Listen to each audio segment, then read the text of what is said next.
ko Lili Stender toku ingoa. I am the founder of Tolaga Bay Innovation. Ko tūwhakairi ora tuku te tangata, ko te noho kāinga ki Uawa.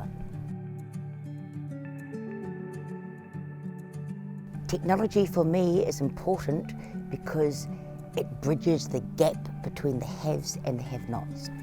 I truly believe that technology can help our people to create their own incomes online, to create better job opportunities, to connect us with knowledge, and to embrace and also tell our stories.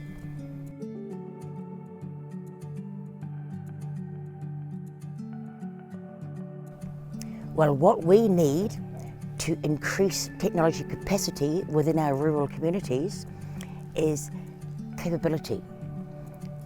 That is everything from expertise.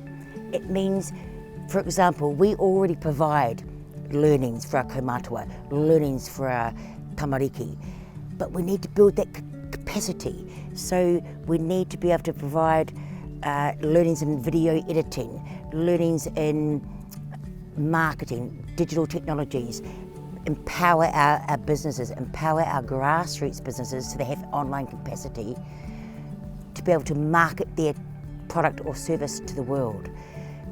Believe in us, let us provide what our people need. We know what they need. It's building our capabilities. And that can be in terms of expertise, helping us get apprenticeships, training our people from the ground up so that we can deliver those services ourselves.